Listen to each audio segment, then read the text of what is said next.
Hey, how are you?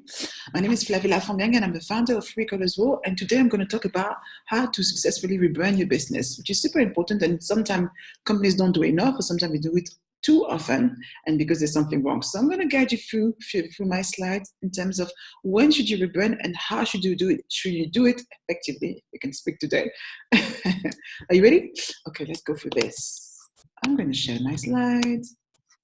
Okay, the secrets of a successful rebrand. So let me go through the first slide. So as explained, as if you don't already, we are an award-winning branding and marketing agency, and we help tech companies predominantly now articulate beautifully their uniqueness so they can distinguish themselves, they can attract and therefore convert more prospects into clients. So what we're going to discuss today, what you're going to discover today is when should you rebrand, which is a very important question, and how to rebrand successfully. So again, I'm going to show you we have our own system. If you haven't watched a video on how our D.A.C system, which is super effective, which has helped our clients successfully grow their business, please watch it. It's super good. And basically, I'm going to show you a few examples in terms of what we've done for our clients. Obviously, went for some rebranding exercise, which was excessively needed, as you probably can see from the slides. So Privita was aiming to secure government contracts in Africa. Therefore, when you work with a government, they have to be unsure that you are credible and you are trustworthy. And obviously, the way you present your business is so important. So we work with them and helping them to rebrand their business into something more professional, more presentable, and they were able to secure contracts with Africa, the Nigerian government, but also the Cameroonian government, which is pretty much a big deal when you think about it. And on top of that, the number of strategic partners, which help them grow faster and faster. Another one again, if you watch some of my previous videos, I talk about modular as well, modular 3D technology companies, something very complicated, a lot of complex information, trying to explain that in a simple manner, which is always the biggest issue with technology companies. We have them something with their rebrand. Doesn't show this on their website, but really went for some very fresh and dynamic, so we can understand exactly how their product really work, which again, something helped them expand the business in the UK, in Lebanon, and in Germany. So yes, some great feedback, something from the client who is very happy. So who am I? In very few words, my name is Flavilla Fongang. If you don't know it already, I'm the founder of Free Colors War, an award-winning branding agency, and I'm also on BBC as one of the top brand strategists. So I come in a regular, as you can see, and I always come in my best outfits, which are super important. And I'm a lover of high heels, if you don't know already. I'm also an international speaker. So I speak on big stages, big or small. And my talks are always super interactive. So it's a mixture of educative and also entertaining. So I like that to keep people on their feet, you can say that, and then educate them, inspire them to do something great with their business. So yes, I've won a number of awards and I'm really proud of, and I've been lucky to speak around the world and do something that I really love. I love what I do. So, and as you can hear from my accent, I'm French. So being French and Cameroonian as well, very proud of both of those two cultures. I was invited by the French president to meet also the Ghanaian president, talk about business affairs. Obviously, I come in my best color, which is red. I work with a number of brands, such as you can see here. We work from WeWork, Facebook, Ethos, and many more. Some that are well known, some are also big but not as well known. And you can look online if you Google ourselves, you can find us. We have a 5-star review all around, and while counting my LinkedIn profile, which has 45 plus recommendations. So I'm really pleased with that. We're not a PR company, but we're really good at getting ourselves in the newspapers as well. And they come to us and ask for some brand strategic advice that we're happy to provide for these very, very well-known companies. As if you are involved in tech, you would know Russia. Russia is the creator of Tech Week, but also Tech London Advocates and Global Tech Advocates. And I created my own Black Women in Tech Network, which is now have hundreds of members, and we meet on a regular every second Thursday of every month in London. You are welcome to join us, which is quite fun, where you can meet other people in technology and have exchange information that are quite interesting. Okay. And if you like the sound of my voice, I also have my own podcast called Tech Brands Talk, which is available on iTunes and Spotify. All right, so that's for the very quick introduction in terms of who I am. And I always like, if you haven't gone through the D.A.C system video, I'm going to repeat it very shortly here. The D.A.C system that we've applied to help our clients get to where they want to be Focus on distinguish, attract, and convert. You need to start in very specific order. If you mix the phases, then things go wrong. So let me give you an example. If you have a great sales team, but your product or your strategy is not right, then they're going to have issue converting.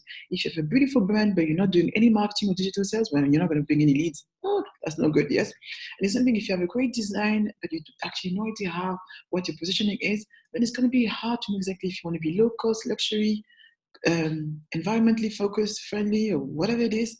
It's important to do this in the right order. And I see often people skipping steps. They go too fast and then they wonder why we're not getting the traction that they want. So strategy first, distinguish. 2, attract with your brand identity. 3, convert with marketing, digital, and sales. Okay? So when should you rebrand? This is really the subject of this video.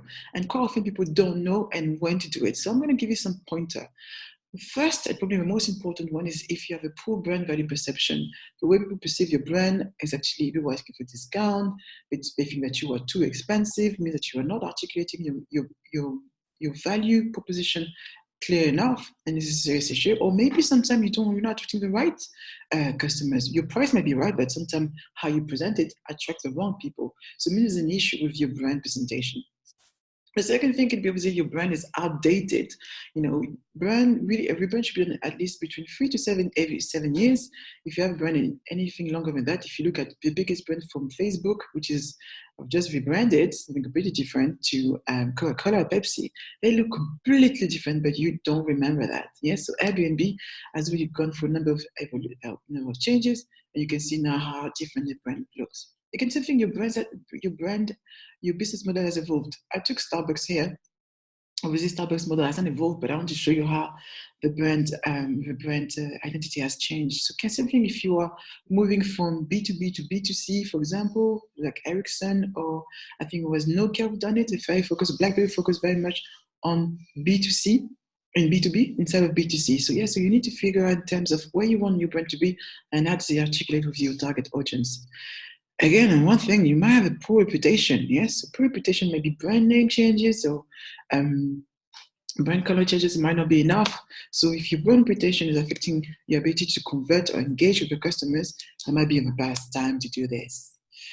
Something you might be in a market where you look exactly like your competition, so they can't differentiate the products. In those cases, you see those brands are very similar, but they operate in different markets. So it doesn't matter too much, even though they are very, very similar. Yes. So for Vodafone, Target, Beats, or Babel, or Pinterest, two different markets. So it's not so much of a problem, but I wanted to show you how important it is to actually pay attention, especially when you work with a graphic designer and not an agency. Our job is to make sure that we have done enough market research on your industry to make sure that your brand looks different from your competitors. That's something that you need to do. If you're doing it yourself, you find somebody on Fiverr, God knows what you're going to get for that price. But so bear that in mind. Again, same thing. Another reason to rebrand is if you've outgrown your brand. So it means that Google is a perfect example. They've gone through a number of acquisitions, so Google wasn't enough. So Alphabet really had to be the brand house, should I say, the brand house of the business, and so keep the Google businesses and brands under one umbrella. So that's super important. If you realize that you're outgrowing your brand and you need to reevaluate how you're positioning every single business that you own, that's also the perfect option to rebrand, so people don't get confused in terms of who you are, what you serve, and what you do. Again, something can be an option where you have gone through a merger and acquisition. If your brand is merging FedEx and Kinko's, merger and acquisition, FedEx kind of integrated a lot of Kinko's. So again, something that this is a place where you need to reevaluate how your brand is presented to really not confuse your audience, your target with what you do and who you are. Again, in what I've admired, and that's why I love when I travel, is to see how brands readapt themselves from one country to another. Walkers is probably one of the most fascinating ones, from one country to another. When I'm in France, it's called Lays. When I'm in England, it's called Walkers. When in America, it's called Lays again. If you go in South America, it's called Margaritas or Sabritas. So yes, it's fantastic how to see how sometimes part of your brand is to be adapted to different markets, because probably the sounding of your name is not the same, or sometimes just the pronunciation is impossible. So super key. It's a very risky move. We have to do it right. It's not very often that you see brand changing completely, even naming, but keeping the same logo. So something to bear in mind if you realize it makes more sense to come across much more as a local brand to do such thing. Again, I want to show you an example in terms of how we've done it for one of our clients, Amadeus. I've shown an example before. Same thing went from looking like that, where was it? They have a strong, they're face free, it was done effectively, they had a good sales team, they were doing overwork, but was it when they came to the identity and the design and the strategy and the design, nothing was there. So we work with them in terms of how to present their business.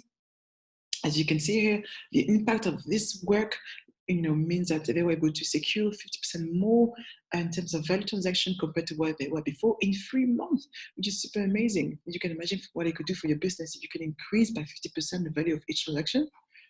That's really good. Again, something where fantastic feedback. We're very happy with the work we've done. I mean, they keep on growing and growing. So, how to rebrand successfully? This is the next question people don't ask themselves enough, and sometimes do it wrong. And that's why I see rebrand being done 2 to 3 years. Like Uber was a perfect example. Like we just rebranded, you rebranded again. What is going on with your business? And sometimes it means that your vision of you don't have a clear brand vision. So it means that you need to understand exactly where you're going to go and how you see your brand scaling up. So what you see the structure of your business going to be. When you have that, so brand vision, the vision is where do you want to be? Your brand strategy is what you're going to do to get there. So very, very important as well to master and have clarity with your team, or if you're doing it by yourself, in terms of how your brand is going to be positioned and how you're going to get there. When you have that, we have some clarity in terms of your business model. What's going to be the structure of your business? If you look at coming out of my mind right now, it's not Pricewaterhouse. It's okay, let's speak Apple. So Apple, they have exactly the same brand for every single product. If you take the opposite, which is Procter & Gamble, you come back to my mind, yes, Procter & Gamble, I've chosen a different approach where they have different brands for every single product. So you don't know how many brands fall into the same umbrella. L'Oreal as well. L'Oreal have their own brand, and sometimes they have Garnier, they have other things. So again, something you have to understand exactly how your brand is going to expand and how do you see that happening with your business model. When you have that, you have to understand the personality of your business, how you want to come across. This is super important. So where do you want to go? Where do you want to go? How are you going to get there? What's going to be the structure of your business, and how do you want to come across? When you have those elements clear, it is how you do a successful rebrand, and you can keep that brand forever and ever. Well, not forever, but for as long as you possibly can. So it's another example of how we've done it through, it wasn't a rebrand, it was more of an e-commerce rebrand, not a brand rebrand here. There's something like we showed you how just like a refresh of your website, and making your brand more convenient and more providing the convenience that your customer needs makes a big impact. So with I Love Snack, they had a simple website, went to a model of subscription website, which allowed them to have a lot of retainer happening ongoing, which is fantastic, but also it was at the point where we were looking to raise investment, which allowed them to get to 200% plus 200%, which is pretty amazing. Again, I think they are now in a number of retailers as well, Eurostar and airlines, and travel airlines, and also Starbucks is not listed here. Again, we have a lot of fantastic reviews from amazing clients from NatWest, Crown Plaza, Claris Fortune, and so forth. I'm really happy with their service. You can look at it online. You can look at it on my profile as well. Obviously, HSBC, I did a workshop for HSBC in the past, which was also well run and very well responsive. I'm very happy with this. And so was I. And also HubSpot, I work with HubSpot as well, running there, being one of the speakers at their event.